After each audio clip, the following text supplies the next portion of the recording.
welcome to the 13th day of the 13th month of the 13th year of this pandemic. It feels like it. I, obviously, am not Kaiju no Kami. He is not in the shot. Sorry, see, he's not in the camera. He's not in the camera. And so, Cruellica Kain, Advent Nebula. Hello, everybody. We are going to talk about Ultraman Z. This person here, because he changed up the dynamic of how we're sitting, he goes by Kaiju no Kami. No, I didn't. I didn't change up any dynamic. No, I did, because I'm on this side. Yeah, it is your fault. Yeah, but you could have changed. You could have said, no, this has to be a Sheldon. Hey, moment. it's an ultra good day, so let's just keep on going. Except for the fact we're going from recap episode to recap episode for our coverage on this. Yeah, clip show to clip show. So, do you want to introduce yourself? If they don't know who I am by now, then I don't know. Then I guess they're brand new to the channel. So I'm the Kaiju no Kami. And if you are brand new to the channel, welcome. We love you. And we worry for your sanity after you're done watching us. And because they're not here, we have our Silver Quill. And our Chrysalid Bloodborne. Puppies! Puppies! Okay. Wow. So we are talking about episodes 13 to the special clip show episode. Which is 20. Technically 20, but not 20 of Ultraman Z. Because it's been a few weeks. And I have to say overall, I feel like this batch that we're covering has been the weakest batch of the entire series. There were two strong episodes, but they were the ones right before the clip show we just watched. So, the first of the episodes we're covering. Clip show number 1. I'll feast on your medals. Technically clip show number 2, because I swear this show is actually trying to beat Gundam SEED Destiny and how many clip shows it's doing. Well, it can't, because you said Gundam SEED Destiny had 5 clip shows. This has only had 3. But 5 over 50 episodes? Yeah, we've had 3 over what's going to be 24 episodes. So, close enough. Yeah, for basic math. Because if you were to then double up Z, that means it'd have at least 6 clip shows. Okay. Well, rather than I'll Feast on Your Soul, which that would have been a cooler episode title, but I'll Feast on Your Medals hosted the coin monster Kanegan. From Ultra Q. Basically, in my personal opinion, we're going to move on to episode 14. No, we have to talk. Damn it! No, we have to talk about, because it ended the story arc of Haruki feeling all bad for attacking the monster who was just trying to protect his sibling, his young. Yeah, the mother that was trying to stir it's on a fart joke. Yeah, it ended the whole story on a fart joke. Isn't that like so brilliant that the arc completes itself like a wet fart? Episode 14. Episode 14. The second episode we're covering. Technically the first episode we're covering. Because episode 13 does not count. Yes, it does. Yeah, but 13 also had one other great moment. When the mechanic came back with his giant fish from his fishing trip. No, that was the next one. Oh, that was... Because that was the dimensional one. Yeah. Yes. So the episode we have is four-dimensional Capriccio. I think I said that right. Capriccio? Capriccio? Capriccio is, I think, the actual pronunciation. This is for the four-dimensional monster Bolton. Is it like Michael Bolton?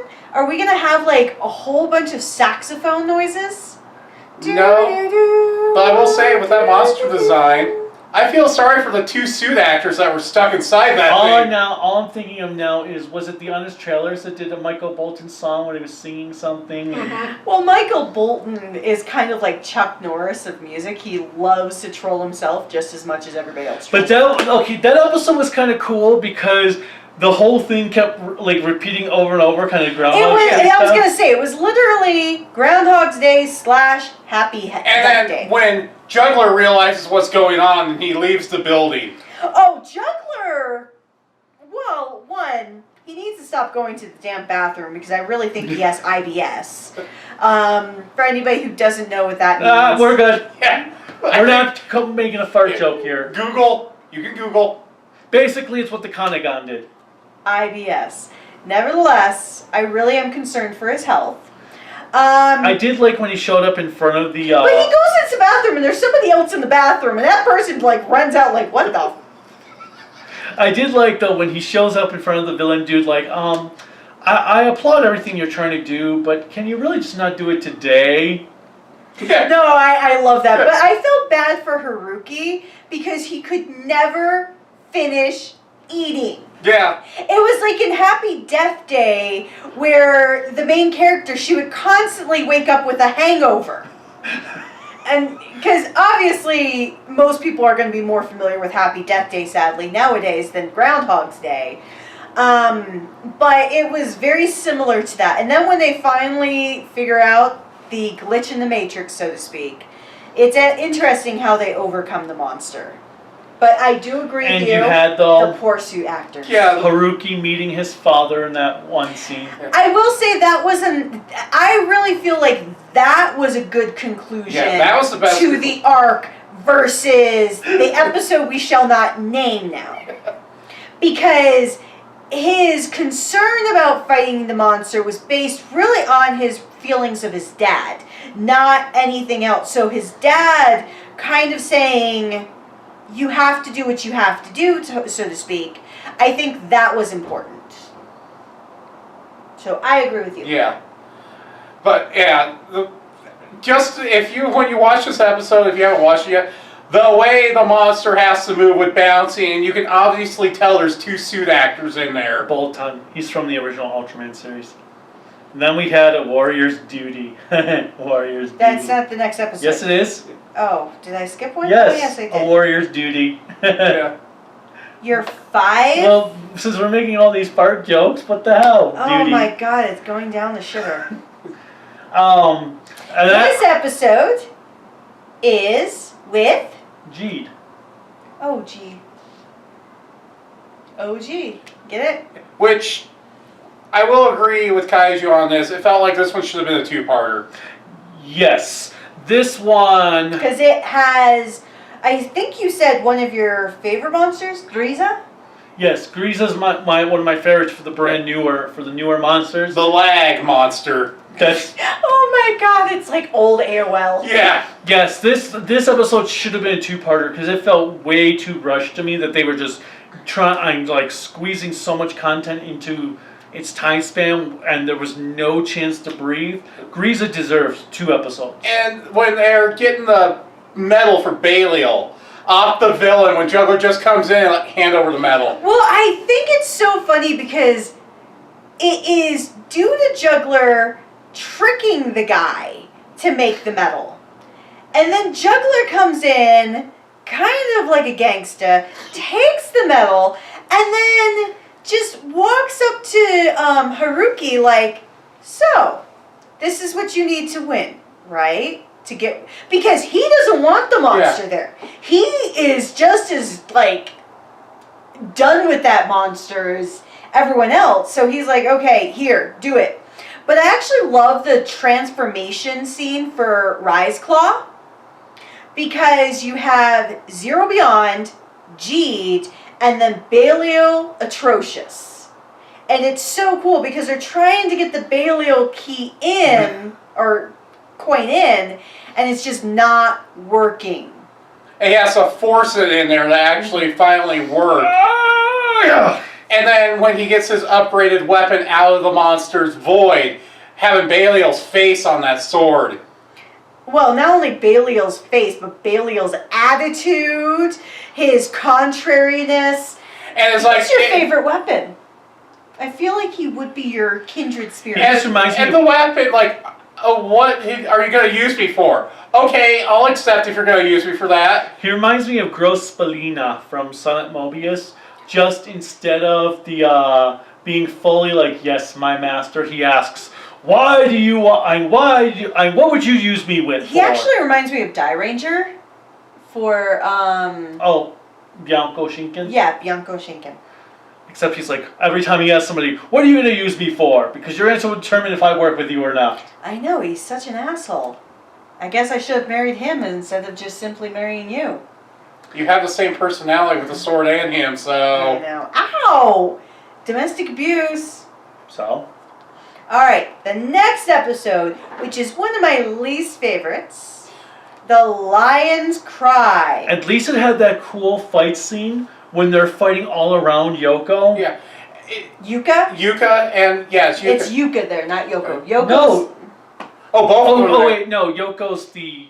pilot. Pilot. Yuka's the scientist. Yes. Yeah, Yuka. Yuka has the strange fantasies. Yes. Who wants to dissect Juggler? Exactly. But yeah, Well, when I personally- she's there with the Ouroboros and Ultraman and Zed's fighting Ouroboros and it's just Ouroboros. going all around them. The camera's spinning and she's just in the center of it. That was Well, pretty cool. I will say the one nice thing about this is because it does kind of give a little bit more to Yuka's character because you see her grandmother. It fleshed her out, and it's probably the last flesh out we're going to get. Well, see, that's where I disagree. I don't think they really fleshed her out enough because they just basically did maybe spent a minute on her, and then the monster gets upgraded by the monster dude who just goes crazy, going, "I want my coin!" And while that was funny, I felt like that extended Metsuboros, right? Yes, I felt like that extended scene really ruined the episode because that could have been time that went to actually develop Yuka. I felt like for this, they didn't do anything really to flesh her out. It was just this quick little scene. And she tells us what happened. They don't actually show us what happened because she just says, yeah, everyone made fun of me for it except for my grandmother, but they never actually showed us the kids making fun of her and the grandmother comforting her. But I like show and tell. Yeah, so show us, not tell us. And also this episode ending on the cliffhanger with a resolution from the space pirate saying, I have 10,000 brothers, one will come to avenge me. And that leads into our next episode, Beliarok, which is obviously the name of the new weapon. This includes the space pirate Alien Borosa, who is coming to take revenge for his brother. I kind of feel like this is, God, I'm trying to think Princess of... Bride? Well, no, I'm trying to think of the exact speech they uses. My name is Inigo Montoya, you killed my brother, prepare to die. You killed my father, Yeah. yeah, but this is the brother Yeah. instead. And he's looking for a man with And- 6 fingers. There's also the fact that there's still 9,998 more siblings after this, too. Are they cockroaches? They're a hive Or mind. are But they rabbits? I did like when he tried to use Bailey Rock, and then Bailey Rock just went and crashed himself into the ground. And then Juggler Juggler. bargained to get Bailey Rock, and then Bailey Rock sees that. He's like, you know what? I like what that guy's doing. He's more interesting. Bye. So, okay, we should probably preface this. When Bailey Rock comes in initially during the Void episode, he crashes into a building. And basically, it's like playing sword in the stone.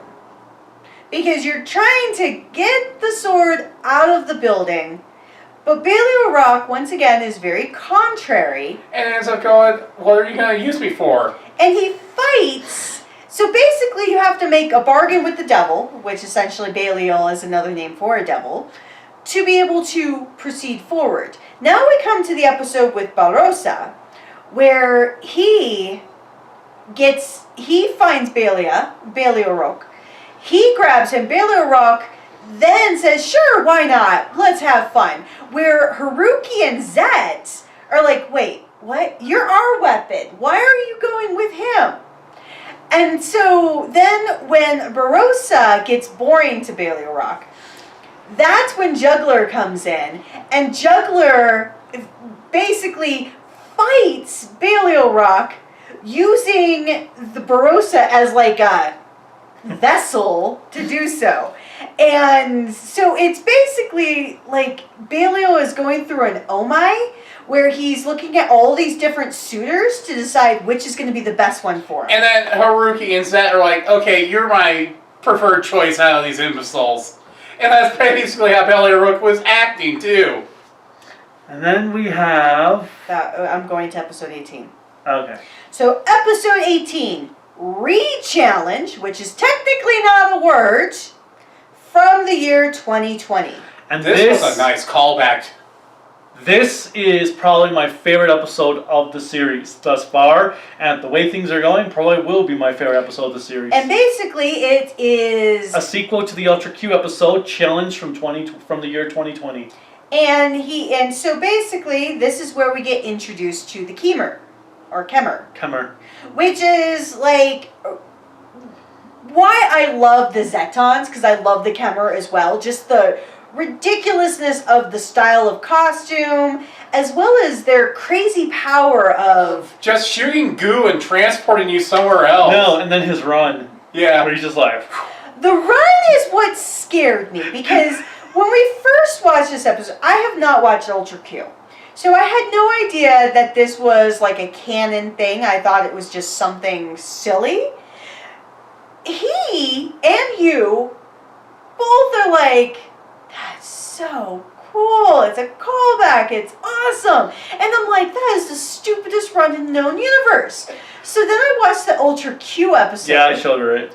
And I was like, one, it's still the stupidest run in the universe, but it is kind of cool at the same time because all of the monsters really do have to have their own shtick. And this whole episode made a full reference callback to the original Ultra Q episode. Well, the girl was wearing the same outfit that another girl in the Ultra Q episode was wearing. And then you find out she's been stuck with this monster in her since that time. That's kind of perverted.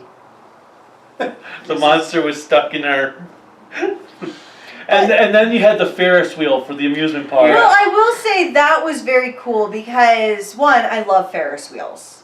Even though I'm deathly afraid of heights, Ferris wheels have always been that one cool thing. A Ferris wheel bomb that will destroy the city. Okay, that's not very cool. But Ferris wheels are cool. It was the bomb. But the way that they defeated the monster with using Beliarook to splice them in half. So then we come to our next episode. The Last Hero. With Ace coming back. Now, was that the original voice actor for Ace? The original actor? Yeah. I don't know. It was the original actor that played Ace doing the voice. But we had two monsters. So I like how Bemstar just like stops the tag and runs away. I'm out. Bye. Yeah, once he realizes what's coming through that dimensional gate, he's like, nope. And then Yapul brings Baraba. Baraba is Baraba. That. The pun right there. So in Japanese, apparently Baraba means pieces.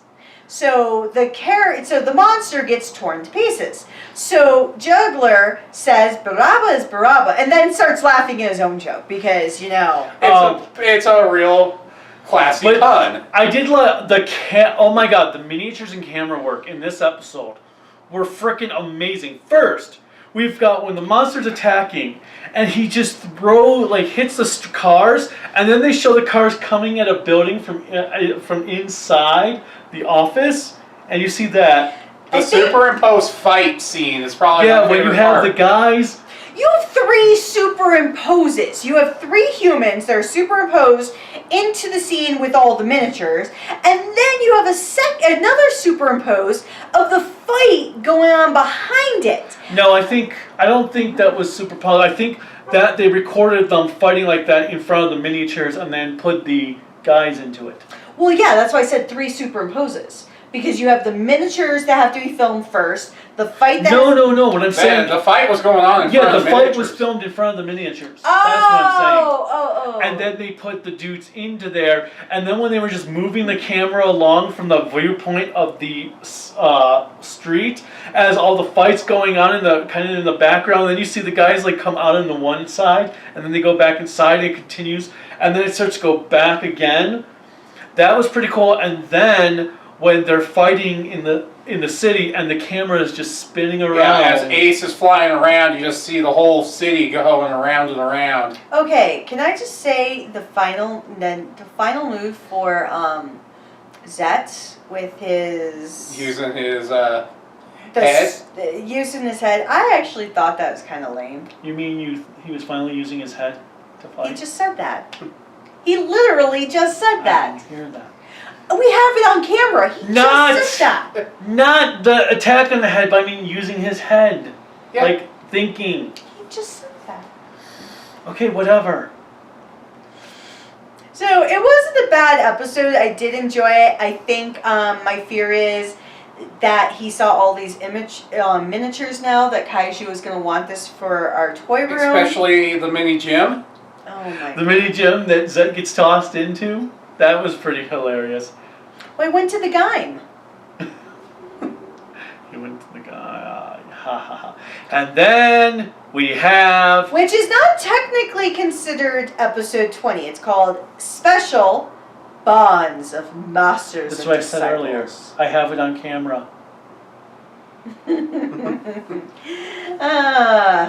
Which basically is just recapping all of the powers gained since Bailirook Seriously came in. though, why? How we've had like a clip show for like week 10, episode 13 was a clip show, and now like week 20 is a clip show. What? Actually, be like week 21 now. But what the frickin' hell?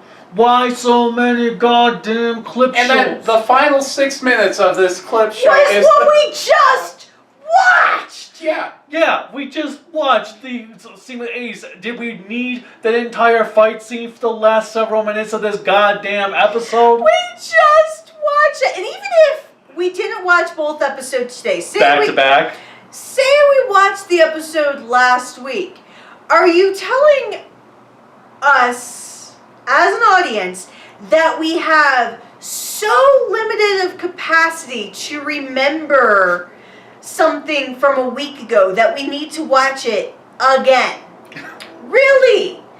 I understand, Subaraya, that you're trying to do something much more glitzier than a lot of the other Toku shows, because this series, I will say, they pumped up the financial output of the series. Yeah, You especially can with see King it. and the way they have the new King Joe is a prime example. Absolutely. You can tell they are funneling money into this because it's done well. But are you seriously telling me that we need another clip show? It's great to see Zero. I love seeing Zero, but I would have loved to see him in an actual episode, not A clip show. this. Because literally everything you've seen, that you mostly have seen, is from the modern series. Because you had they're not showing. Seed. That's one thing, is they're not showing any clips from, like, why not show clips from like Ace, a series, to connect with the Ace episode? Well, or even show something from the original Ultraman or Seven, or maybe even some of the series that are like not as widely known, like Nexus or things like that. Well, they did show from Ultraman Universe in the previous recap episode of Yes, they did, but I think that would have been much more valuable. Oh, well, that's because Mabius was in the, they were from the Victory Fight Victory Yes. special that they were showing clips But from. I do see there's like a middle ground of Ultraman series that are getting completely shafted in all these reviews because nobody's talking about them. And it's a lot of your late 90s ones that are getting the real Oh, shot. yeah, because they haven't covered anything from Tiga, Dyna, Gaia, Cosmos. There's another one in there somewhere. Well, also Nexus. Nexus, Max, Mabius. Well, that's exactly it. There's all these series. But they're talking about Ginga again. They're talking about Orb and X and. Well, and that's my problem. It's like, those are modern series that have come out in the last 10 years. Yeah, they're ignoring Not even 10 everything that I came know. out post Gridman up until the revival. Not to mention, those are all series that are now available in America. Yeah. Well, and I imagine that's probably why they're doing it, to help promote what's in America. But they should be showing the history in these clip shows. If they're going to do clip shows, do the entire franchise. Well, not I agree. just scenes from modern stuff. Well, and that's because you had mentioned this while we were watching it, because we were talking about the clip show element. Like, sometimes it's hard to go through clip shows because you don't know what's new and what's not. Yeah. But you had also mentioned, which I really appreciated, that sometimes you'll watch a clip show, especially if they highlight things that you have never seen before. Yeah, which the clip show they did that highlighted the vehicles had some Ultra shows that I had not watched yet because it had Cosmos in there and stuff. Well, exactly. But this one, you've seen bits and pieces yeah. from all of them. Yeah. Well, and that they didn't actually show anything from Taiga or Rube.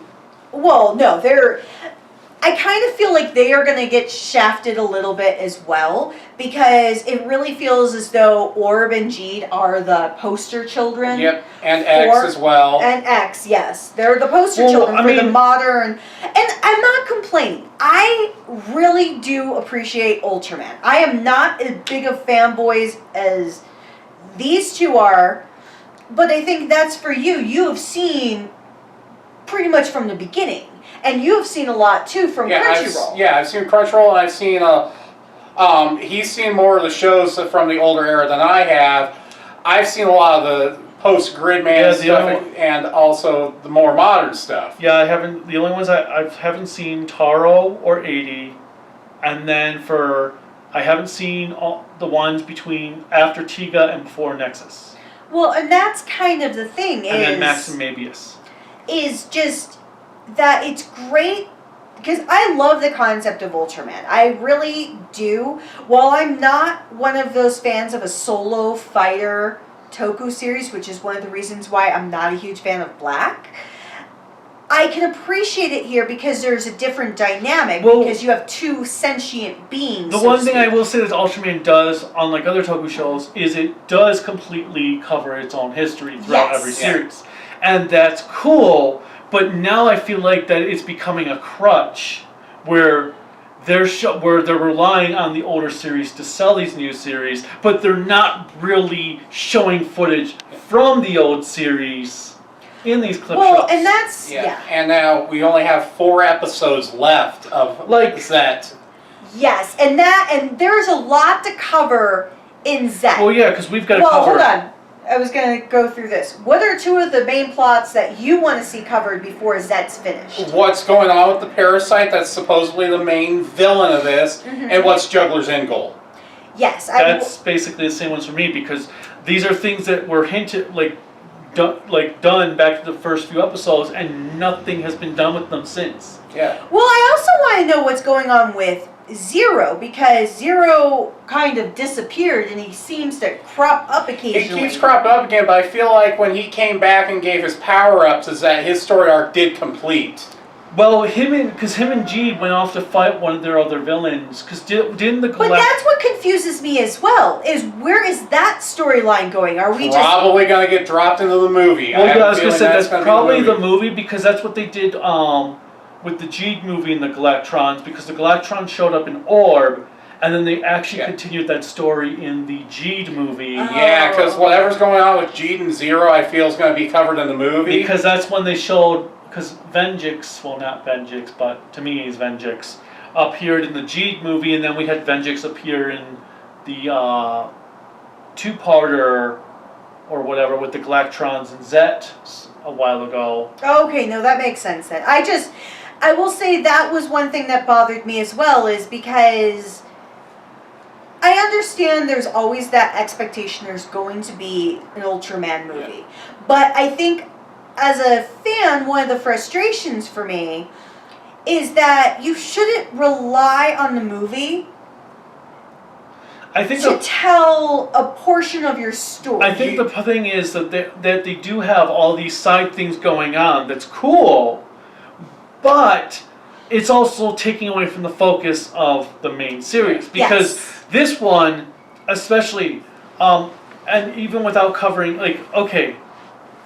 well, there's a couple thoughts with this. But one, they're relying too much on the older Ultraman series, but also they're relying on the same Ultra series. They're relying on the Showa ones. They're not doing anything with the early Heisei stuff, because it's basically Showa and Neo Heisei. Yeah, that they're covering, because X, I think, is the only one that did anything with Nexus for an episode. Yep. Because none of the other series have done anything with Nexus. And then Cosmos, from what I've gathered, has one of the most unique premises, because most of the series does not take place on Earth. And even though Tiga does make an appearance in gimmick form for Orb and Rube, Tiga, other than the X movie, Tiga has not shown up at all in these. He hasn't done anything. Well, I mean, other than those, like the Ultra Fight victory, but it's not like they actually had Tiga there or Tiga's host showing up. And then Mebius, which is one of the Ultra shows I really enjoy, has been shafted completely since these newer shows. So it's... And really the only reason I mention that really is because this clip show was almost a disservice Oh, it was awful. to the series itself. It was Zets. awful for... Even by clip show standards, this was awful. This was a complete waste of time. This was like Gundam SEED Destiny episode 47's clip show. Ugh. Well, and that's a really good point you're making because we're at the 11th hour of the show. And I kind of feel like the argument we're having for Zet is the argument we're having for Real Soldier, even though Zet is by far Way much better. Yeah. But it feels like we're watching another Toku Seinfeld. Where nothing's happening. Yeah. Yeah, because Juggler, we still haven't learned when Juggler went to that universe. How long has he been there? Like Why he went there. why he went there. We can actually literally list out who, what, where, In fact- when, why, how. For In him. fact, why didn't they make the clip show revolve around Juggler? Have him talk about his battles with Orb and the stuff going on with Orb that then led to his appearance in Jeed. Oh, and, that would actually have been cool. and then Yeah. he talks about, even if it's with the clips, why he came to this Earth and what made him want to establish storage, who he got to help establish storage. Well, yeah, because he's not the primary leader of storage, but he's one of the commanders. No, and all you know is he came down, he said, yeah, I helped form storage, so I command it, because I want to be good now. But they never went into why. Why did he choose to become good? What is his motivation for being there? And I've gotten used to these modern Ultra series, building up a lot of stuff in the TV plot point to all be going into the movie that's going to climax everything now, but this series has... No, usually the movie is still side stories that were either built up in little hints throughout the main series, but wasn't the main plot of the series. Now, I understand 2020 is an abnormality for a lot of Toku, because obviously 01 story is actually finishing up in the movie. Yeah. If that happens, I will say, if that happens here, I will be partially thankful and partially pissed off. The other thing is how much of the series was affected by the writer's death. Because that's the other thing to take into account. That why I'm being more forgiving on this series That's than true, I am with how many Green episodes Soldier. were written for... Well, that's just it. We don't know if he had finished the whole series for writing it, or if there was a certain point where he wrote and then he died, or what. So that's why I'm a little bit more forgiving on some aspects because of that, because the series would have been screwed up. But it's like, but still, you still have to hold the series accountable in the long run for what it does or does not do. Yeah, so we'll hold off because we have 4 episodes left. Was it 4 or 5? Because I thought it was going to be 24 episodes. 4, because... Yeah. No, 20, 21, 22, 20... Oh, yeah, so it's 5 episodes left. Well, it's kind of weird with the counting, because do they include the specials in the episode count? Do they not? No, they don't count the specials. Well, no, but even though it says special, but does that count as, like, in the weeks? Because I thought it was supposed to be only for 25 weeks, but now that we've had 2 clip shows, maybe it is just 23 episodes with 2 specials, or... If we are at 3 episodes left... 4. Well, okay, no, because if it is 23 episodes, fine, we have 4 weeks left. But I will say, if they do not do 25 episodes, they only do 23 episodes because they have the 2 specials. 23 episodes with the 2 specials. I will be kind of pissed on that, because if we had at least 5 more episodes, there is a way to tie up a plot if it's an interconnecting and weaving story. I don't know if that's going to happen, because the next episode that the trailer showed was for M1. Which is looks to be another filler episode. Yeah. Unless they're going to use M1 to bring in the Juggler story or something. Well, I guess the question is, what was M1's story in Ultra Q? He was just a super intelligent being that that ended up getting launched into space at the end. Because that would be the only thing is, depending on what the Ultra Q episode... I'm a seagull. I don't get it. Maybe I'll show you the Ultra Q episode for M1 this week before I almost we watch. feel like I need to watch the entire damn series to get it. We probably should do that at some point. Yeah, because this series is called back a lot to Ultra Q. Now, Ultra Q, it's not an anniversary series for it, right? Because it came out in what, 66. Okay, so... Because if it was 65, this could be an anniversary series. No, but, next year will be the anniversary for Ultra Q, Ultraman, and then Tiga. Because it'll be the 55th anniversary? 55th, yeah, for Q and Ultraman. Wait, no, it'd have to be 65th. Right? 1960. 76, 86, 96, 2006, 2016. Oh, yeah, okay. 55th. And then, yeah, 55th. Sorry, my math is not working. Hey, I worked all day. What did you do? No, really, what did you do? I watched Ultra 7 and trolled people on the internet. You do that every day. I was gonna say, what's But so anyway, new? but yeah, next year's the anniversaries for Ultra Q, Ultraman, Ultraman Tiga. So, right now, we have either 4 to 5 episodes left. It's hard to know for sure because we really don't know how the episode count works. There's just way too much to tie in. Yeah. With that said, at this moment in time, how do you feel about the series as a whole? It's still the best Toku series to come out this year so far, because I don't count 01 as this year, I still count that as last year. But I'm kind of mixed bag on it right now. Yeah, I feel like the series started up here and then kind of went, and it was doing well. It was like, and then it kind of went back up and then kind of went. And now you're not on screen Well, anymore. not like a steep drop like that, but like it's going Basically like that. like the stock market. Yeah. Yeah, I feel like even though that there's some episodes like the Kemmer episode was freaking amazing, so I feel like it went like, and then it went poof. See, for me right now, I have to admit, I'm liking Kira Major more. I actually appreciate Kira Major more. Which I haven't watched an episode of that since 10, so... No, and that's fair, but from the last episodes we watched, I really am enjoying Kira Major. I would still go with that, but... I think really because I love Zet, Nothing's happening. Well, I had such high hopes when we first saw the actor for Juggler. Because we didn't know that the actor was going to be Juggler. We just made the jokes like, oh, he's yeah, Juggler. we just said, oh, that's going to be Juggler just because it's the same actor. And then when G came in and he goes, hi, Riku, we knew. Yeah, it was kind of like, when you saw the actor, you're like, oh my god, this is going to be super awesome.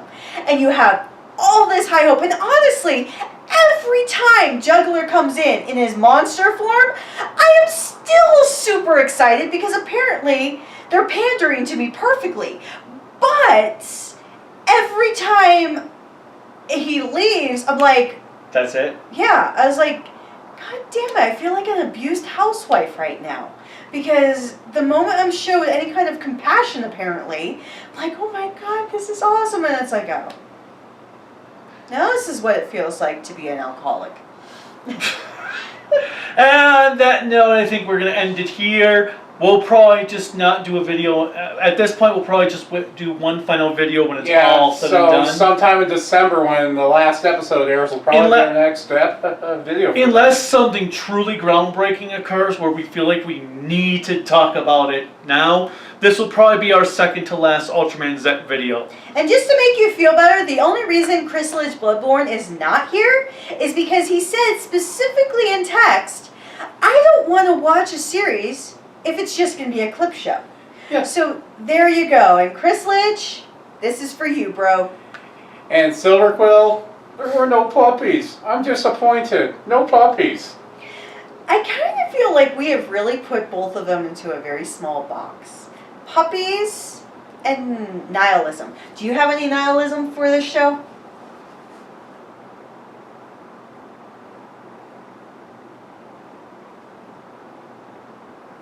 Really? I guess not.